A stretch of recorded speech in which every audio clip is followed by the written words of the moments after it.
우리는 뭐 위기는 기회다라는 말들을 자주 들어왔습니다. 위기가 기회가 될 수 있다는 것이죠. 실제로 위기라는 그 말의 한자의 뜻은 위태할 위험할 위자에 틀기, 계기, 실말이라는 단어가 합쳐진 것입니다. 즉 위기 안에 어떤 계기에 달 만한 실마리가 같이 있다라는 것이죠. 그러니까 위기는 곧 기회라는 말 자체가 위기라는 말 안에 담겨져 있습니다. 위기 안에는 기회가 있습니다. 정신과 전문의 에릭 린드먼드 박사가 위기를 당한 사람들을 대상으로 연구를 했습니다. 연구 결과에 85%의 사람들이 위기를 당함으로써 나쁜 습관을 고치고 부부관계를 회복하고 신앙생활을 하게 되었다는 것입니다. 그리고 시간과 물질을 절약하는 등 그의 삶에 새로운 전기를 맞이하게 되었다는 사실을 발견했습니다. 위기를 통해서 자신의 삶을 바꾸는 계기를 마련했다는 것입니다. 즉 위기가 기회가 된 것입니다. 한국 교회의 지금의 상황은 우리는 위기입니다. 위기감을 느끼게 합니다. 교회에 대한 사람들의 불신, 반감은 점점점 커져만 가서 이제는 교회에 대한 혐오감까지 가지는 사람들이 늘어나고 있습니다. 이게 왜 무서운 것이냐?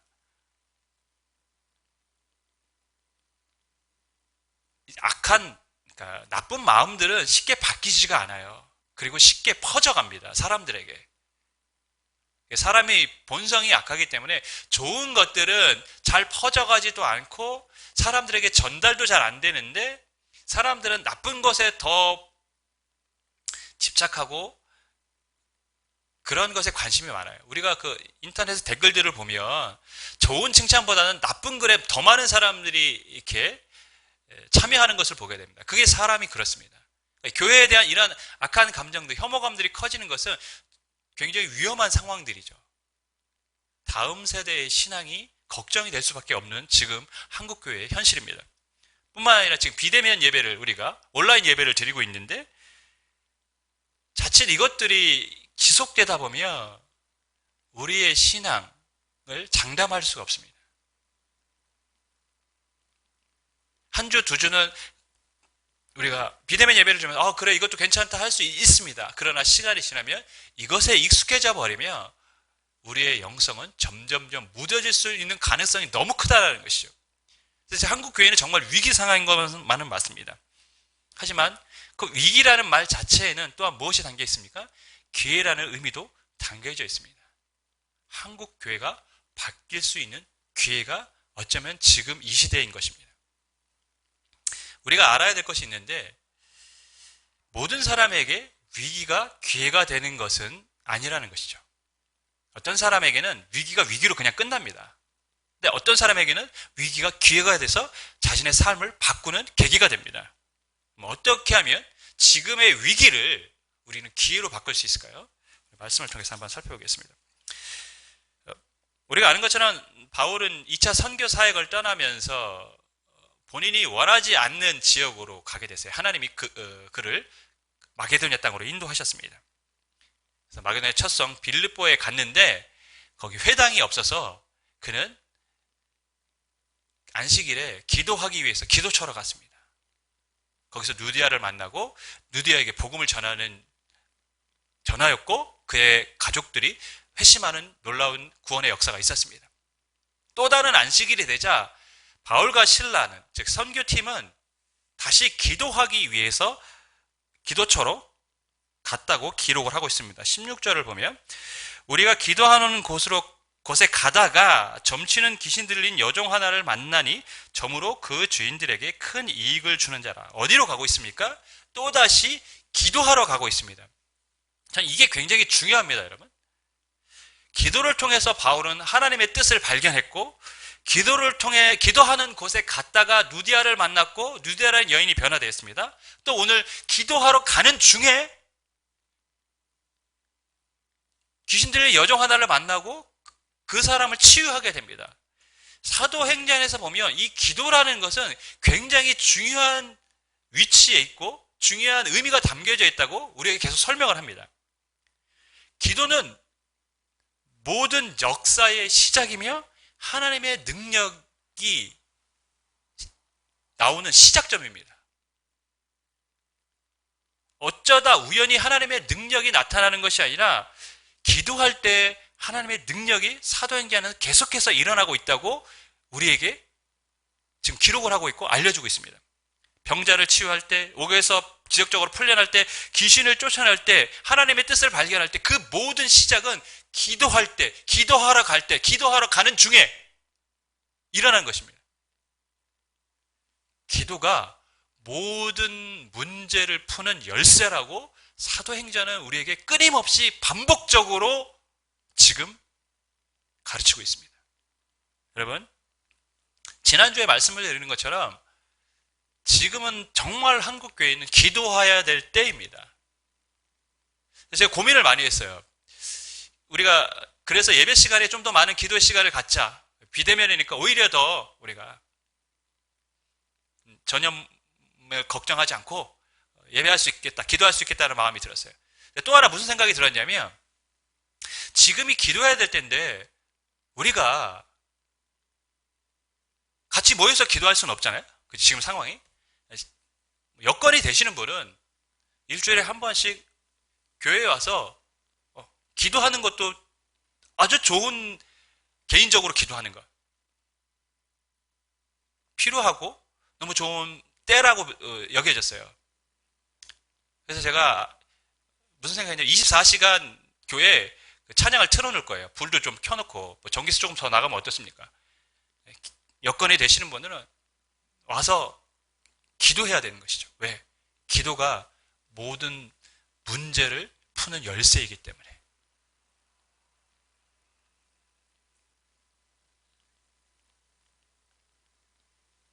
지금 하나님은 우리에게 기도하라고 말씀하고 계십니다. 바울은 사역을 시작할 때, 어떤 문제가 있을 때, 하나님의 뜻을 발견하고자 할 때 그는 기도했습니다. 지금 우리는 기도를 해야 됩니다. 근데 이 기도하러 가는 중에 누구를 만나냐면 점치는 귀신 들린 여종을 만났다고 합니다. 귀신 들린 여종인데 어떤 여종이냐? 점치는 귀신 들린 여종이에요. 여기서 이제 우리는 이제 귀신 들렸다면 우리나라의 그 귀신 들린 생각들을 하게 되죠. 약간 뭐 머리 풀어헤치고 막 이렇게 정신 나간 그런 생각들을 하는데 실은 이 여기서 쓰여졌던 이 헬라 원어는 비돈이라는 건데요. 아폴로 신전을 지키는 뱀의 형상을 가진 신화적인 존재입니다. 이런 뱀이에요. 그 비돈의 신이 들어갔다라는 거예요. 이 여인에게. 근데 이 비돈의 신은 비돈의 신이 들어가면 어떤 능력이 있느냐? 사람들은 앞날을 내다볼 수 있는 능력이 그 사람에게 있다고 믿었습니다. 그러니까 지금 사람들은 이 여인이 비돈의 신이 임한 사람이고 이 여인은 그래서 앞날을 내다볼 수 있는, 예언할 수 있는 사람이라고 믿었던 것이죠. 그래서 이 사람들에게, 이 여인에게 자신들의 미래를 알기 위해서 찾아간 것입니다. 실제로 이교도의 장군들은 전쟁에 나갈 때 이 비돈의 영을 가진 사람들에게 찾아가서 전쟁을 어떻게 해야 되는지 물었다고 합니다. 이 여인은 비돈의 신이 함께하는 여인이로 사람들에게 알려졌고 소문이 났기 때문에 어떻습니까? 많은 사람들이 찾아온 것이죠. 우리말로 하면 굉장히 신통한 사람인 거예요. 우리나라도 신통한 점쟁이들은 굉장히 어떻습니까? 점을 치러 가려면 비쌉니다. 많은 돈을 내야 돼요. 그래서 이 여인은 주인들에게라고 표현한 거 보면 여인은 한 명인데 여러 명이 소유를 한 건지 뭔지 모르겠어요. 어쨌든 간 많은 사람들이 이 여인 때문에 돈을 벌고 있었고 이 여인은 굉장히 유명한 사람이었다는 것을 우리가 알 수 있습니다. 제가 최근에 우리 아이들하고 집에서 안시성이라는 영화를 봤어요. 네, 안시성의 이제 전쟁에 대한 이야기인데 양만춘에 대한 이야기 아닙니까? 네, 안시성에 누가 있었냐? 신녀가 있습니다.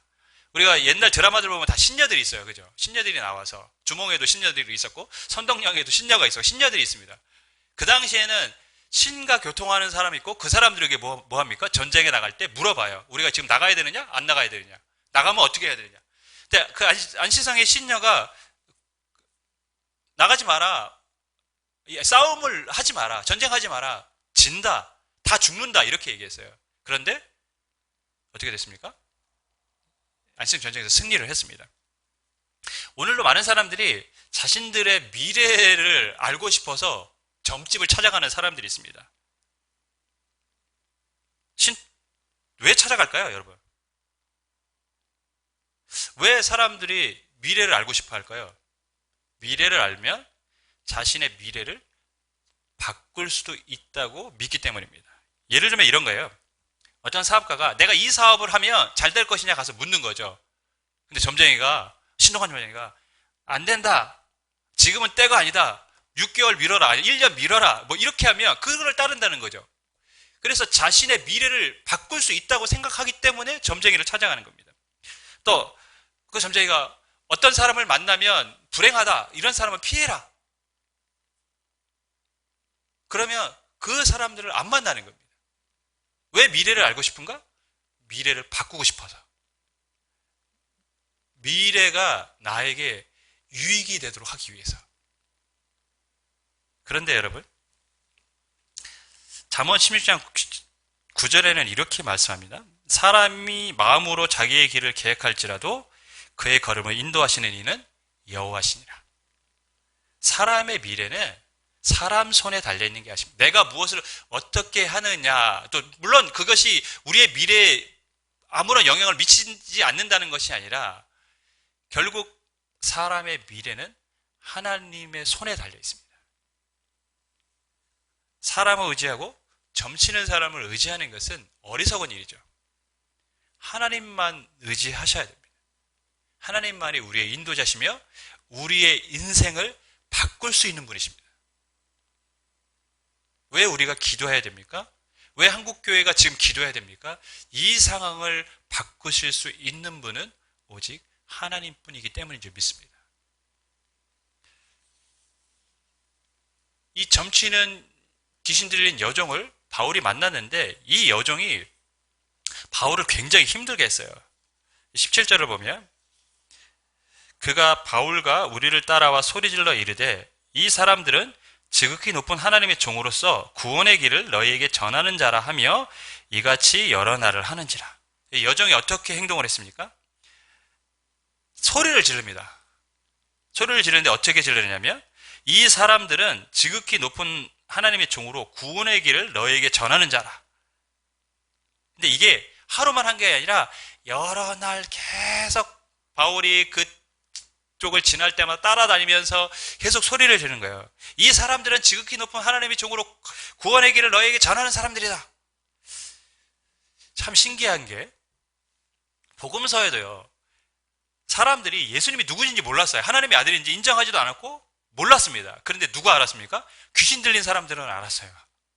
귀신 들린 사람들은 거룩한 하나님의 종이라고, 하나님의 아들이라고 얘기했고, 왜 우리를 괴롭히십니까? 우리를 힘들게 하십니까? 우리를 떠나주십시오. 이렇게 표현을 했어요. 근데 여기에 점치는 귀신 들린 여종도 지금 바울과 실라, 그 선교팀 일행을 보면서 이들이 거룩한 하나님의 종이고, 이들이 하나님의 구원을 선포하는 자라는 것을 알고 있었다는 것이죠. 그러면서 그것을 막 시끄럽게 길거리에서 사람들에게 뭐하고 있습니까? 외치고 있는 겁니다. 근데 바울은 이것 때문에 괴로워했다라고 기록을 합니다. 저는 궁금했어요. 왜 괴로워했을까? 왜냐하면 이 여인은 많은 사람에게 앞날을 예언할 수 있는 아주 신통한 능력을 가진 사람으로 인정을 받았다는 것이죠. 그렇게 사람들에게 알려졌어요. 그런데 이 여인이 이 사람들을 지극히 높은 하나님의 종으로 높이고 구원의 길을 알려주는 사람이라고 오히려 선전을 해주고 있어요. 매일같이 광고비도 안 받고 선전해주고, 이게 얼마나 좋은 일입니까? 근데 바울은 이것 때문에 지금 괴로워했다라고 기록을 합니다. 저는 궁금했어요. 왜 괴로워했을까? 오히려 바울이 복음을 전하는데 도움이 될 수도 있었을 것 같은데? 라는 생각을 해봤어요. 근데 제가 이 사도행전을 보면 왜 괴로워했는지를 알 수 있을 것 같습니다. 제가 청년 사역을 할 때, 제가 이제 전도사로 사역할 때인데, 청년들 중에 이런 말하는 청년들이 있어요. 전도사님이 어디 다른 교회 가시면 저는 거기 가서 같이 예배할 거예요. 뭐 함께 할 거예요. 이렇게 얘기했는데 즉 한 명도 안 왔어요. 믿을 게 못됩니다. 사람의 말은. 예. 그때 여러분 제가 그 말을 들었을 때 어땠을까요? 전도사 되니까 얼마나 철이 없어요. 어깨에 이 힘이 역시 나는 굉장히 사역을 잘하는구나. 훌륭한 사역자가 될 거구나. 이런 마음들이 솔직히 있었어요. 근데 제가 청년일 때 전도사로 사역하셨던 분이 계세요. 여자 전도사님이 하나 계신데 그분이 저를 보더니 강 전도사님은 청년들을 예수님의 제자가 아니라 전도사님의 제자로 만들었네요. 아, 근데 처음에 그 말을 듣고 제가 반성을 하지 않았어요. 어떤 마음이 들었을까요? 아유, 시기하는 말이다, 저거는. 시기하는 말이다. 지금에서 생각해 보니까 어떻습니까? 내가 높아짐으로 예수님은 사라진 것입니다. 여러분, 사도행전을 보면 베드로도 그렇고 바울도 그렇고 어떤 특별한 능력을 행할 때 사람들이 어떻게 했습니까? 그들을 높이려고 했고 심지어 절하려고도 했어요. 그때마다 그들은 그것을 굳고 만류하면서 그러지 말라. 나도 너와 같은 평범한 사람일 뿐이다 라고 얘기하면서 그들로부터 경배를 받는 것을 거부했습니다. 왜 그랬을까요? 자신들이 높아짐으로 사람들이 예수님을 바라봐야 되는데 자신들을 바라보는 것에 대해서 경계를 한 것입니다. 자신들은 지금 자신들을 전하기 위해서 온 사람들이 아니라 예수님을 전하기 위해서 왔는데 사람들이 자신들에 대해서 자꾸 주목하면 오히려 예수님을 전하는 것에 대해서 사람들이 복음을 전하는데 그 복음에 집중하지 않고 자신들에 집중할까봐 그들은 철저히 자신을 낮추려고 했습니다. 아마 동일한 지금 상황인 것처럼 보여집니다. 이 여인이 바울을 계속 높이니까 바울은 그 선교팀은 오히려 그것이 예수님의 복음을 전하는데 장애가 된다는 것을 알았던 것이죠. 그래서 어떻게 합니까? 바울이 18절을 보면 바울이 심히 괴로워하여 돌이켜 그 귀신에게 이르되 예수 그리스도의 이름으로 내게 명하노니 그에게서 나오라 하니 귀신이 즉시 나오니라. 귀신을 내쫓았습니다. 예수 그리스도의 이름으로 나오라 명했더니 귀신이 떠나버렸습니다. 놀라운 일이 벌어진 것입니다. 여러분, 우리가 이 여인의 관점으로 한번 보면 솔직히 어떤 신에 들려서 자신이 주체할 수 없는 삶을 살아가고 있는 것은 정상적인 삶입니까? 행복한 삶입니까? 불행한 삶입니다. 가끔 우리가 언론이나 뉴스를 통해서 보는 것 중에 신들린 사람들이 있어요. 그죠? 그 신들린 사람들은 어쩔 수 없이 그렇게 삶을 살아갑니다. 근데 그것이 자신의 자녀들에게나 혹은 다른 사람에게 그 신내림을 내려갈까봐 두려워해서 자신이 그것을 받는 사람들도 있어요. 그런 삶은 행복한 삶이 아니라는 것이죠. 분명히 행복한 삶이 아닙니다. 근데 이 여인이 언제부터 이렇게 됐는지 알 수 없지만 그 오랜 세월 동안 그렇게 신에 붙잡혀서 사로잡혀서 불행한 삶을 살았는데 거기서 자유케 됐습니다. 해방이 됐습니다. 얼마나 행복하고 기쁜 일입니까? 그런데 주인들은 이 일로 신라를 고소를 했습니다. 왜 고소를 했을까요? 고소한 데는 이제 두 가지가 의미가 있다는 것을 우리가 말씀을 통해서 알 수 있습니다. 겉으로 이제 드러난 이유가 뭡니까? 20절, 21절을 보면 이렇게 기록합니다. 상관을 앞에 데리고 가서 말하되 이 사람들이 유대인인데 우리 성을 심히 요란하게 하여 로마 사람인 우리가 받지도 못하고 행하지도 못할 풍속을 전한다 하거늘. 제가 말씀드렸지만 로마 시대에는 로마 정부가 허락한 종교들이 있어요. 그 종교는 자유롭게 신앙생활을 할 수 있습니다. 그런데 그렇지 않은 종교들도 있습니다. 그런 종교는 함부로 전해서는 안 되죠. 그런데 지금 이 주인들은 바울과 시라를 어떤 명목으로 고소했냐면 로마 사람들도 알지도 못해, 즉 로마 정부가 허락하지 않은 어떠한 잘못된 종교를 전하고 있고, 그래서 사람들을 지금 이 시내를 혼란스럽게 만들고 있다 라는 명목으로 지금 고소를 한 거예요. 지금 정부에서 허용하지 않은 그런 어떤 이상한 말씀을, 메시지를 지금 그런 종교 신앙을 전하고 있다. 그래서 지금 사회가 혼란스럽게 하는 사람들이라는 것이죠. 여러분 그렇지 않습니까? 잘못된 종교는 사회를 혼란스럽게 합니다. 오늘 우리 시대가 겪고 있는 이 사회의 혼란함들은 거의 어떤 면에서 보면 잘못된 종교들에서 기인한 씀을 우리가 느끼고 있죠. 보고 있습니다. 신천지 사태도 그렇고.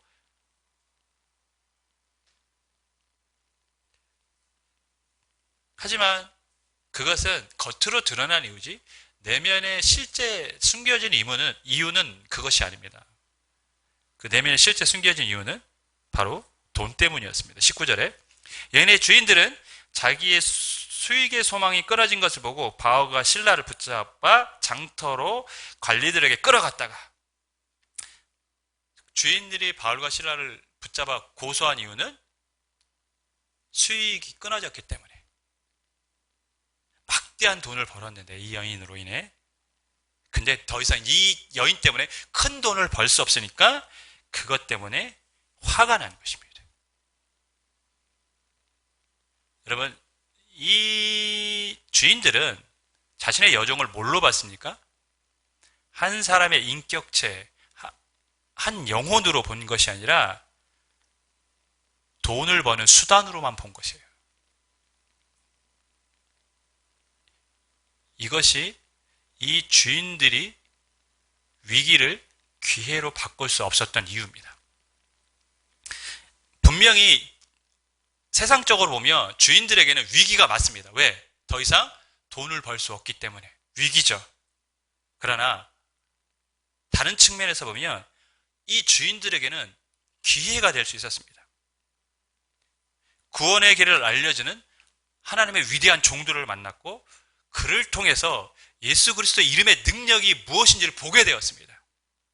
더 이상 큰 돈을 벌 수는 없었지만 하나님의 자녀가 되고 천국 백성이 될 수 있는 놀라운 복을 받는 그런 기회를 붙잡을 수 있었습니다. 그런데 그 기회를 놓쳤어요. 무엇 때문에요? 한 사람의 영혼을 단지 돈으로만 봤기 때문에.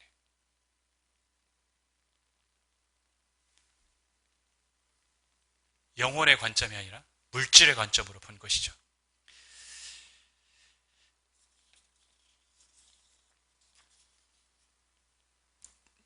이번 주에 제가 제 사무실을 이제 정리를 하면서 작은 옷장을 하나 이제 주문을 했어요.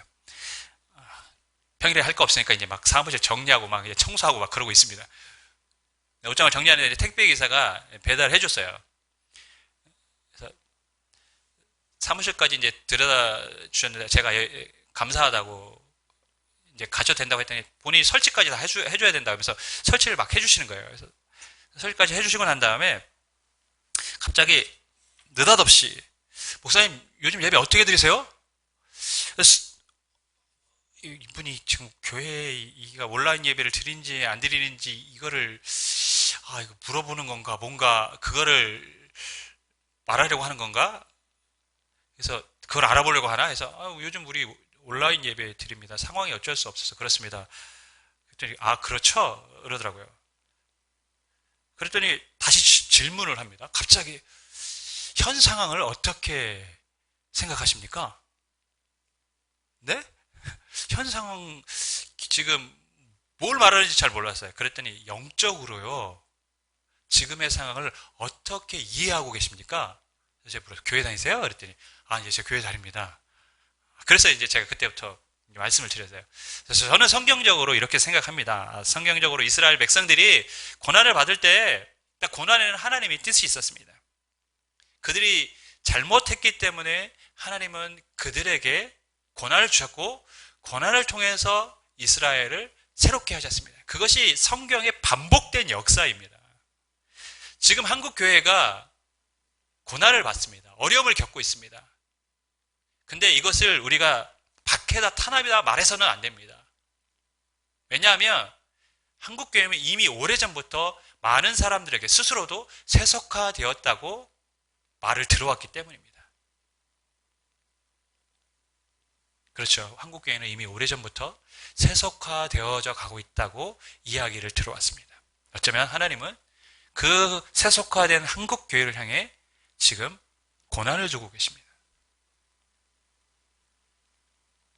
한국 교회를 새롭게 하기 위해서 저는 그렇게 지금의 상황을 생각하고 있습니다. 근데 그분이 그렇죠. 그러면서 이제 가시려고 하는데 제가 한마디를 더 했어요. 하지만 저는 지금의 고난이 우리에게는 소망이라고 생각합니다. 왜냐하면 하나님은 한국교회를 버리지 않으셨다는 의미이기 때문입니다. 하나님은 한국교회를 버리신 것이 아닙니다. 지금의 고난은 하나님이 한국교회를 버리지 않으셨다는 뜻입니다. 의미입니다. 하나님은 우리가 다시 변화돼서 새롭게 세워지기를 기대하고 계십니다. 그래서 생각해 봤어요. 이번 주 우리가 과연 무엇을 바꾸어야 하는 것인가? 무엇이 달라져야 하는 것인가? 그러면서 사도행전의 이 말씀을 보면서 바로 이 부분, 한국교회가 세속화된 부분이 과연 뭐냐? 우리가 어쩌면 이 여종의 주인들처럼 행했다는 것을 알게 됐어요. 한 영혼을, 한 성도를 무슨 관점으로 봤습니까? 하나님이 형상으로 만드신 소중한 영혼으로 본 것이 아니라 이 사람들을 물질의 관점으로 본 거예요. 성도가 많으면 돈이 되고 성도가 많으면 그것이 교회의 힘이고 그것을 자랑해 왔고 그렇게 한 사람을 한 영혼으로 보는 것이 아니라 물질의 관점으로 봐왔던 우리의 과오들이 분명히 있었고 그래서 지금 그것을 우리가 바꿔야 된다는 것이죠. 이 주인들이 왜 기회를 못 잡았습니까? 위기로 끝났습니까? 한 사람을 물질의 관점, 돈의 관점으로만 봤기 때문에 그렇습니다. 사람을 물질의 관점, 돈의 관점으로 본다면 위기가 될 것입니다. 하지만 다시 한번 우리의 모습을 보면서 한 영혼이 하나님의 형상으로 지음받은 소중한 하나님의 사람으로 우리가 바라본다면 다시 그렇게 우리가 한 성도, 한 사람을 바라보기 시작한다면 지금의 한국교회의 위기가 우리를 새롭게 하는 기회로 바꿔줄 줄 믿습니다. 하나님이 우리를 그렇게 변화시켜 주실 것입니다. 이 기회를 놓치지 않기를 주님의 이름으로 간절히 축원하겠습니다. 아멘.